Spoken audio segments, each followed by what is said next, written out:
Alright guys, so I just went down a dirt road to do some testing, just try and get as many things down as I can, but I've noticed a big problem. We can't tow this camper trailer in an off-road mode, which means you can't actually drag a trailer through any articulated tracks.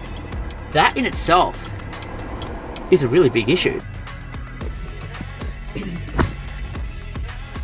Right, now. Yep, seems to be working, so just making sure the app's communicating. Yeah, so it brings up the symbol to show that we've got a trailer attached, and it looks like lane assist is by default disabled. The second icon, I'm not sure what that one is, but I assume that might be like rear collision or radar. I know that's rear collision. I'm not too sure what that one is. I'll have to come back to you guys, but I'll put it in the video once I figure out what that is. I tuned all this last night prior to leaving the office to bring the van here and to just do a night test when there was no traffic. Initial thoughts are that it's probably, you can't feel it's there, so power wise, car has more than ample enough torque to make it unnoticeable. Like I'm accelerating now and I just feel like it's the weight of the car. So I look in the mirror and then we see that the car's towing currently, and we've got the camper sitting behind us. You see that? I was just talking to you guys on video and it says please focus on driving, which I can understand why. But to get around this, we just don't want that mode on. It's my default driving mode. Now I've got the GoPro down at the back on the tailgate, just recording the van. Not that that's going to be super interesting, but if something happened, we have it there to be able to refer to. Technically, it's almost seeing this view, so I'm more just recording that more than anything. You don't have to have this app open for the brake controllers to work, just FYI. If your app disconnects, your phone turns off, it goes flat, Bluetooth disconnects, or something technological fail occurs, the brake controller operates as it last was set. The only thing you don't have access to is pressing that for emergency braking, which is applying brakes to the trailer to try and straighten out your trailer in the event of a low stability condition. So, and it's even better because you can just switch the trailers as need be, since you've got the elect brakes module on the trailer, which is really awesome.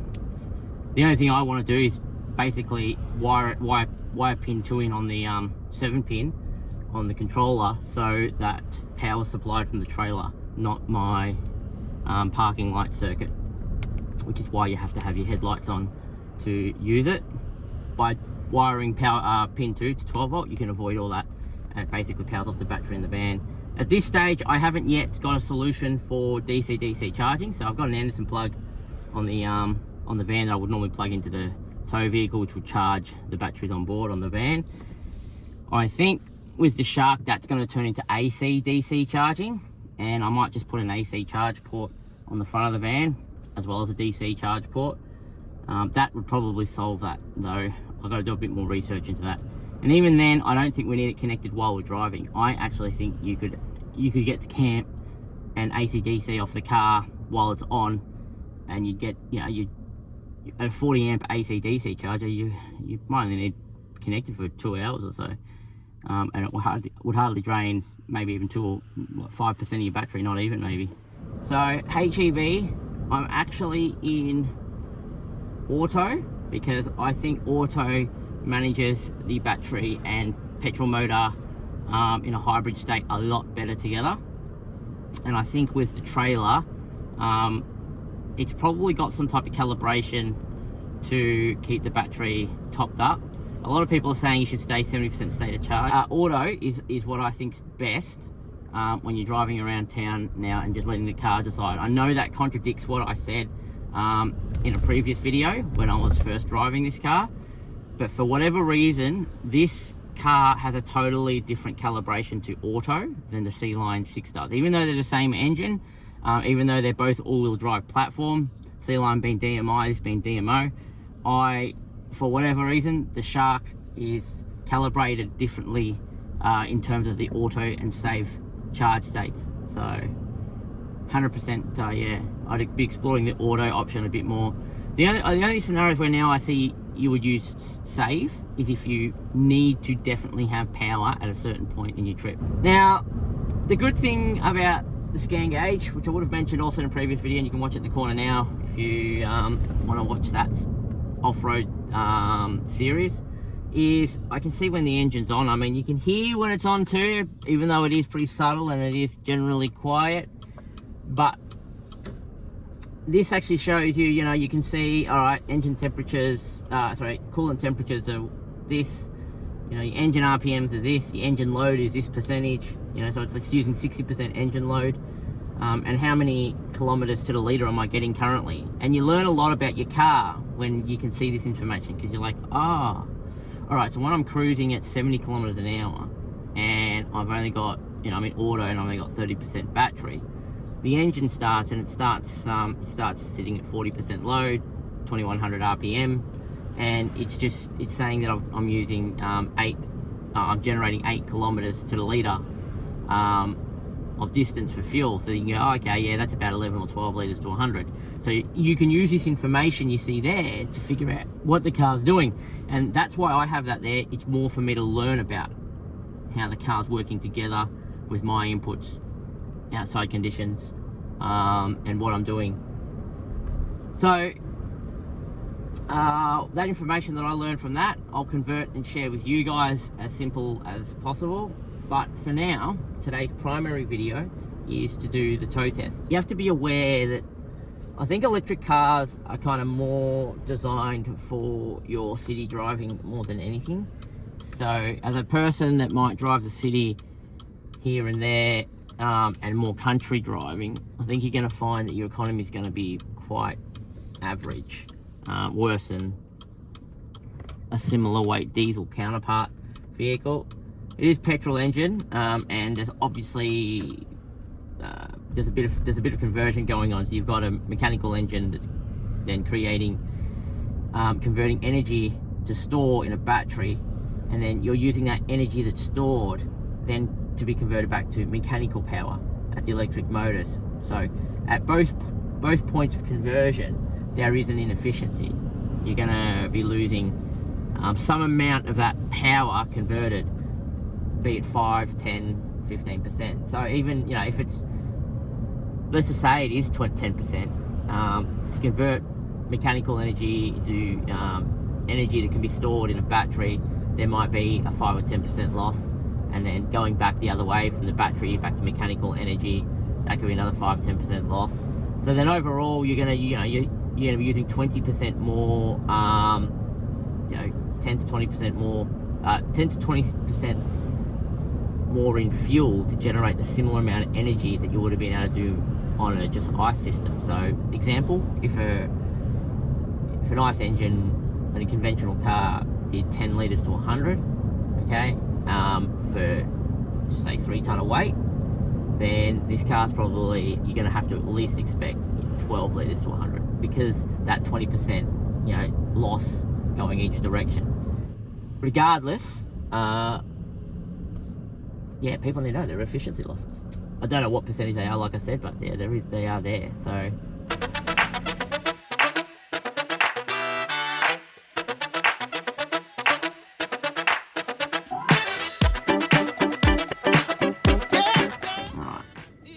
B, let's reset.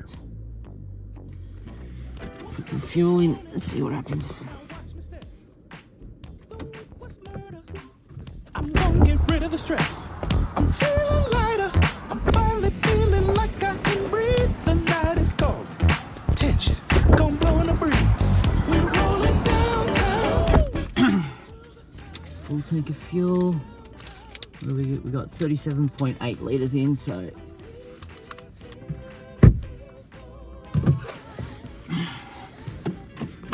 pretty quick how that connects too once it takes power. That's impressive. Alright, trip B's 0, full tank, reckons I've got 700 kilometre range, which is a static estimation. I don't think that changes Just FYI, guys. The fuel economy estimates in BYD is not great. I don't know. I don't know what. I don't know if the electric only versions of these cars are better, but the PHEVs, yeah, don't trust what estimated range it thinks you have, because you just don't have that. All right, let's go. So this first section of the economy test started actually in Taruda, and I'm heading down to Bass. So that's from here, it's probably only about 50 kilometers thereabouts. Should only take me about 40 minutes from here to get there. So we'll see what that looks like. So 44.6 kilometers getting into Bass. I was close, just under 50 k's to here from Taruda. Is this tow test going to be sufficient enough? So I was going to fill up here at the amp hole and just get a 50 kilometer fill test, but I don't think it's going to be enough. I might have to drive later on. I'm going to drive into Wonthaggi from here. It's about a 20-minute drive, 15-20 minute drive. Some 100s, 70s, 60s, 100s, and drive back. Decisions. I'm not sure what I want to do. Okay. Sometimes the power's too much. Just went around the corner there and put my foot on the accelerator. I'm like, oh, come off the accelerator too much. Coming into a 50k zone. So driving around residential areas or driving to customer jobs. So if you're like, I'm just spitballing random stuff here, but if you were like a person who had to tow, say to move like mowers and stuff like that, because you're a gardener, this would be a good car, because you're mostly traveling residential streets, you know. Tradie work sites, yeah, pretty good. But if you're someone that commutes 110 kilometers an hour highway, long distances, you know, 100 k's a day, maybe 200 k's a day at 100, yeah, I don't know. It's I'm on the bench whether this is the right car for you. I just definitely can't speak for that. Such little amount of data.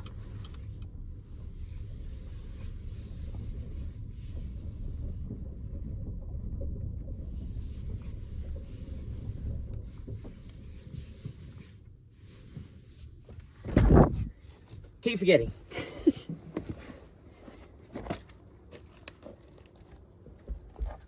Alright, no worries. I'll see you tomorrow morning. Yeah, no worries. Bright and early. Yeah, right now. I will. See ya. See you later.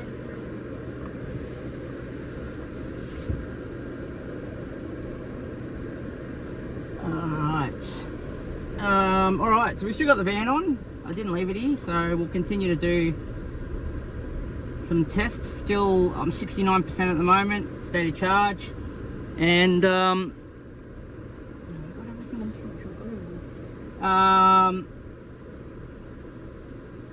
yeah, so I wasn't going to take the van back all the way home because I normally store the van in lockup, but I'm not going to get another chance to finish this tow test this week, so I'll just drag it all the way back down to the city just so we can get some numbers, and that way I can do a final calculation. It still might be rough, it won't be perfect, but it'll give us an approximation at least to work with. So 48 kilometers so far.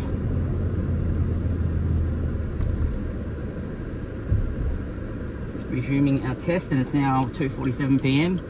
so a bit of a short day at the farm.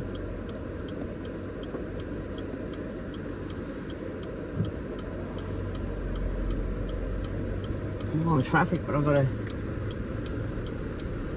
reasonably well-powered car to be able to get across now with the trailer. It's good.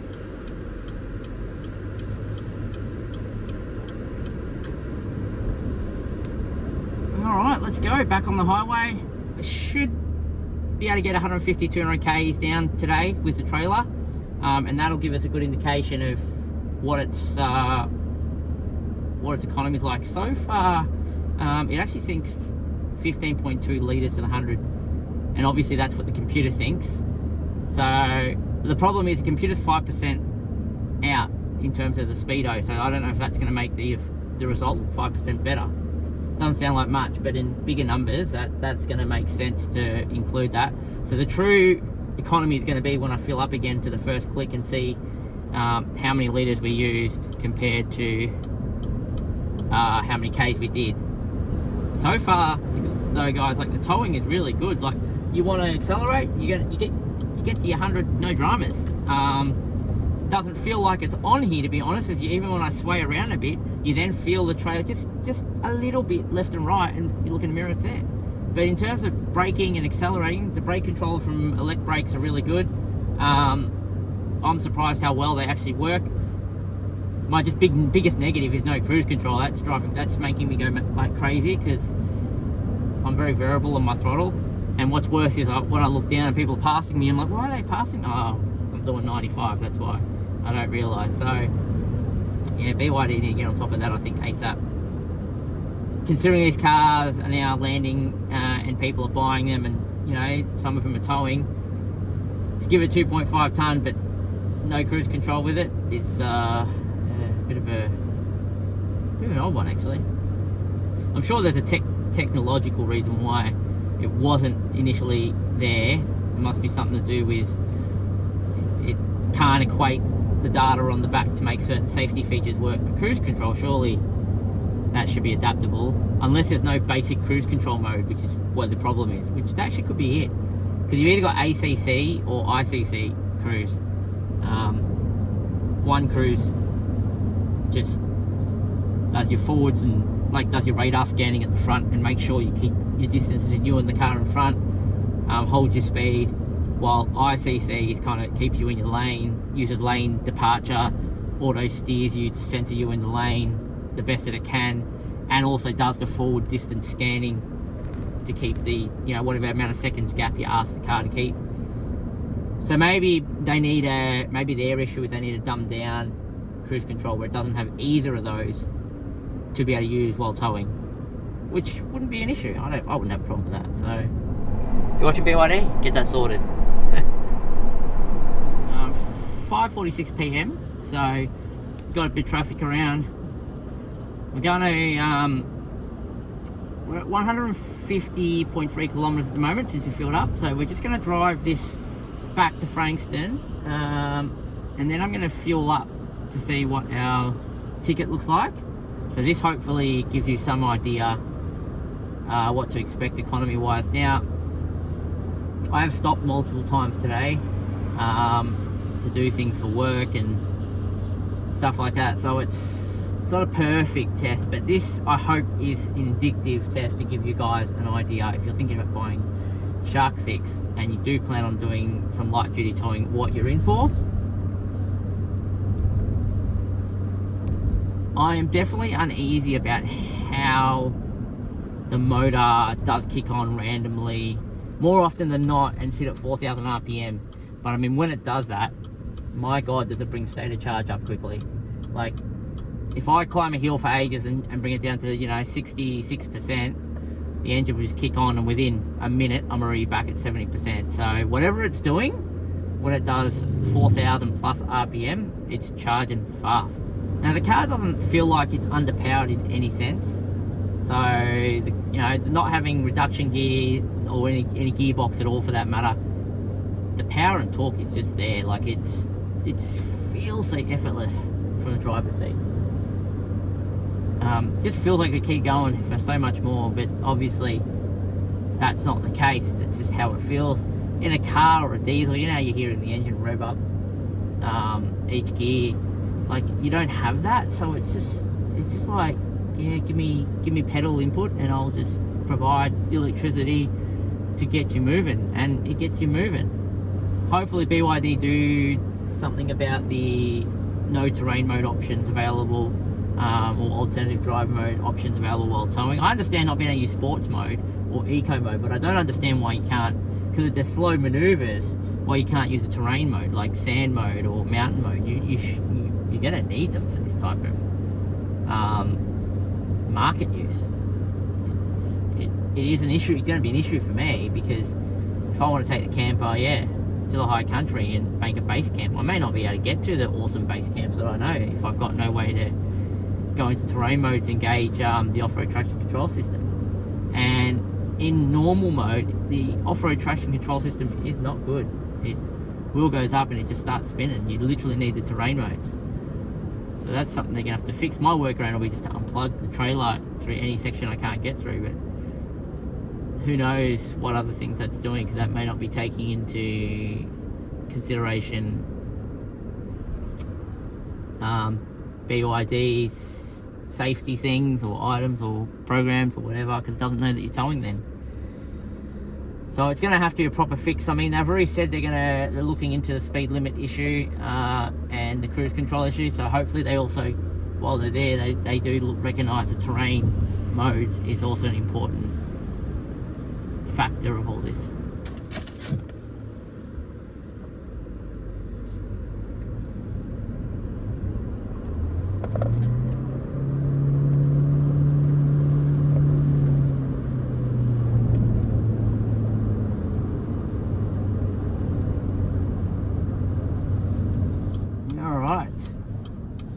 So now we're heading into Frankston, and I'm gonna go pull in at the servo so we can go get our fuel calculation.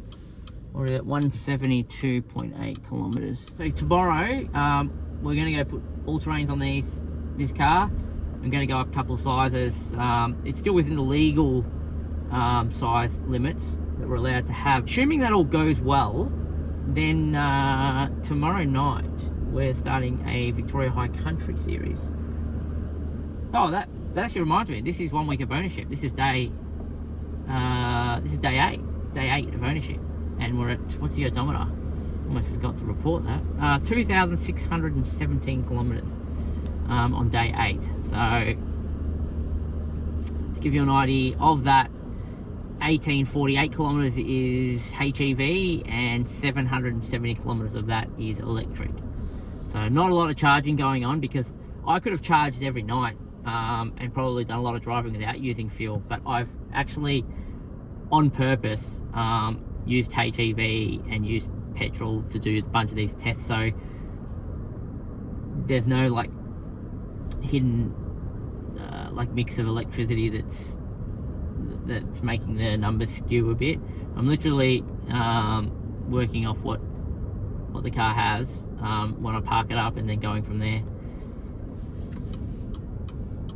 Hope that all makes sense, guys. I'm pretty tired this week. I've had a very big week, a big weekend, and yeah, just pushing out videos. It's all time consuming, but I want to get it out because I think it's all information that a lot of people are asking, and there's a lot of false information going around. At least this is actually tested on a production, someone, a normal consumer like myself, putting it through these paces, so you can, you know, figure out what you're doing with your Shark if you've already ordered one, or if you're thinking about buying on, whether or not it would suit your type of vehicle use. Once they fix these little small quirks that are creating an issue, it'll get better, guys. And remember, this is BYD's first go at an off-road car, so you got to give them some credit where it's due. There's so many positives in this. People get hung up on all the negatives too much. It's yeah, disappointing because I actually think BYD is trying really hard, and I think they're listening to community, and I think they're responding and getting fixes out quicker than a lot of these other mainstream manufacturers ever have. You'd be lucky to complain about something with Toyota and get them to fix it quickly. Anyway, let's see how much fuel we're going to get in, eh? So, final odometer is, for trip B, 176 kilometers, 0.0. You wouldn't believe me unless I recorded it. 0. Look at that. 176.0. So, let's see. It sucked up a lot of fuel though, geez. Yes, and I am using 98 octane. Don't ask me the reasons, it's just my choice. Alright, moment of truth. 28.4 litres. So we did, 176 kilometres and used 28.4 litres. So the economy and the charge is the same, because when I got there it was 70% and we're basically 70%. So the true economy is, guys, 16.1 litres to the 100 kilometres, which is equivalent to 6.2 kilometres to the litre. which is where I thought it was going to be. I always thought it'd be around the 16 litres. Now, that will get better. That's actually going to get better if you're not doing 75% highway driving. But most people that be traveling with a trailer and a camper, like for camping, would be highway based. So, but look, it's actually very similar to my petrol engine Adventurer. So my Adventurer can tow this camper for anywhere between 16 to 18 litres per 100. So this has more power, easy to drive, better control, tows better, and feels effortless. So big difference for very similar figures. Now that's petrol. I know there's gonna be a lot of diesel people watching going, I should probably reset my B meter again. There we go. I know there's gonna be a lot of diesel people going, oh, you know, we get this and that, those numbers, it's not as efficient. But what do you expect? You've got, energy being converted from mechanical energy to be stored energy that's then converted back to mechanical energy. There's inefficiencies. Nothing's perfect. But then all the benefits you get by having an electric car like this, where you can charge nightly and then, utilize that for 100k range a day, and only pay what $4 or $5 for 100 kilometers of driving electricity. I'm not a greenie, don't really care about that type of stuff, but I'm just saying there's some benefits there that are not well recognized, I think.